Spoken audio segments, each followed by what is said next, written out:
പത്തനംതിട്ടയിൽ 60-ലധികം പേർ പീഡിപ്പിച്ചുവെന്ന പെൺകുട്ടിയുടെ വെളിപ്പെടുത്തലിൽ കേസെടുത്തിട്ടുണ്ട് സംസ്ഥാന വനിതാ കമ്മീഷൻ. ഉടൻ റിപ്പോർട്ട് സമർപ്പിക്കാൻ പത്തനംതിട്ട എസ്.പിക്ക് നിർദ്ദേശം നൽകിയിട്ടുണ്ട്.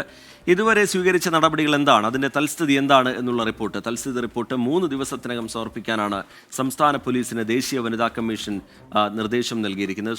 ശ്രീകുമാരൻ വിവരങ്ങളുമായി ചേരുന്നുണ്ട് പത്തനംതിട്ടയിൽ നിന്ന്. ശ്രീത്ത്, നടക്കുന്ന വിവരങ്ങളാണ് ഈ പെൺകുട്ടിയുടെ മൊഴിക്ക് പിന്നാലെ ഓരോ ദിവസവും പുറത്തു വന്നുകൊണ്ടിരിക്കുന്നത്. അതിൽ കൂടുതൽ ആക്ഷൻ പോലീസിന്റെ ഭാഗത്തു നിന്ന് ഉണ്ടാവുന്നുണ്ട്. അത് ഏത് ഘട്ടത്തിലാണ്? ഇപ്പോൾ വനിതാ കമ്മീഷൻ കൂടി ആ വിഷയത്തിൽ ഇടപെടുന്നു. ഗൗരവത്തോടു കൂടി ആ അന്വേഷണത്തിലൊരു നിരീക്ഷണം കൂടി ഉണ്ടാവുകയാണ്. എന്താണ് വിശദാംശങ്ങൾ ശ്രീകുമാർ?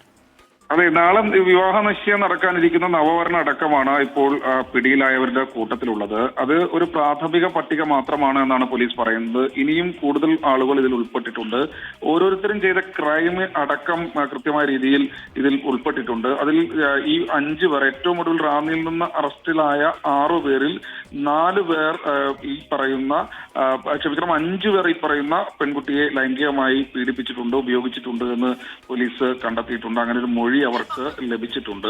ഇത് കൂടാതെ മറ്റു 2 പേർ, ഒരാൾ സഹായം ചെയ്ത ഒരു ഓട്ടോ ഡ്രൈവറാണ്. ഒരു 39 വയസ്സുകാരനായ ഒരു ഷിജു എന്നാണ് അദ്ദേഹത്തിന്റെ പേരെന്നാണ്, അയാളുടെ പേരെന്നാണ് നമ്മൾ മനസ്സിലാക്കുന്നത്.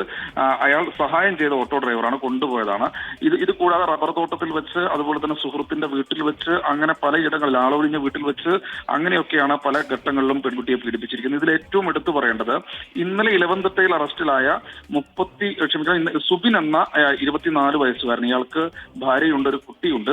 ഈ സുബിനാണ് ഈ പറയുന്നത് പോലെ ഈ പെൺകുട്ടിയുമായി ആദ്യം സൗഹൃദത്തിൽ ഏർപ്പെടുന്നതും പിന്നീട് ഈ പെൺകുട്ടിയുടെ നഗ്നചിത്രങ്ങൾ വാങ്ങിച്ചെടുക്കുകയും പിന്നെ ഇയാളുടെ നഗ്നചിത്രങ്ങൾ അങ്ങോട്ട് കൊടുക്കുകയും ശേഷം പലർക്കും ഈ നഗ്നചിത്രങ്ങൾ അയച്ചു കൊടുത്ത് അവരിലേക്കൊക്കെ ഈ പെൺകുട്ടിയെ എത്തിക്കുന്നത്. പെൺകുട്ടി പിന്നീട് ഈ ചിത്രങ്ങൾ കാണിച്ചപ്പോൾ നിർബന്ധിതമാവുകയായിരുന്നു പോകാനെന്നാണ് കൊടുത്തിരിക്കുന്ന മൊഴി. എന്തായാലും പോലീസ് ഈ വിഷയത്തിൽ ഗൗരവമായി തന്നെ കാണുന്നുണ്ട്. കൂടുതൽ അറസ്റ്റുകൾ ഉണ്ടാവുമെന്ന് പറയുന്നുണ്ട്. എന്തായാലും ഈ വിഷയത്തിൽ ഇപ്പോൾ ദേശീയ മനുഷ്യാവകാശ കമ്മീഷനും പക്ഷേ വനിതാ കമ്മീഷനും സംസ്ഥാന വനിതാ കമ്മീഷനും ഒരുപോലെ ഇടപെട്ടിട്ടുണ്ട്. സംസ്ഥാന വനിതാ കമ്മീഷൻ എന്തായാലും കേസെടുത്തിട്ടുണ്ട്.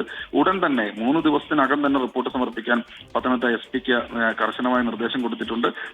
ദേശീയ വനിതാ കമ്മീഷനും സമാനമായ രീതിയിലുള്ള ഇടപെടൽ നടത്തുന്നുണ്ട്. എന്തായാലും ദക്ഷിണ മേഖല DIG അടക്കമുള്ള ആളുകൾ ഈ വിഷയത്തിൽ കൃത്യമായ രീതിയിലുള്ളൊരു കൂടിയാലോചന നടത്തുന്നുണ്ട്. അവർ അടുത്ത ദിവസം തന്നെ ഇങ്ങോട്ട് എത്തിച്ചേരുമെന്ന് നമ്മൾ മനസ്സിലാക്കുന്നുണ്ട്. കൂടുതൽ അറസ്റ്റ് നാളെ അടക്കം ഉണ്ടാകാനുള്ള സാധ്യതയാണ് നമ്മൾ മുന്നിൽ കാണുന്നത്. എന്നാലും കേസന്വേഷണം വളരെ കൃത്യമായി തന്നെ മുന്നോട്ട് പോകുന്നു പറയുന്നു.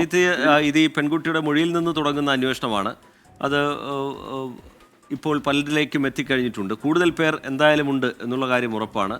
ഈ പല കാലങ്ങളിലായിട്ടാണ്. അതുകൊണ്ട് ഇതിൻ്റെ ഈ തെളിവ് ശേഖരണത്തിലോ കാര്യങ്ങളിലൊക്കെ പോലീസിന് എന്തെങ്കിലും തരത്തിലുള്ള വെല്ലുവിളികൾ നേരിടുന്ന സാഹചര്യമുണ്ടോ ശ്രീത്?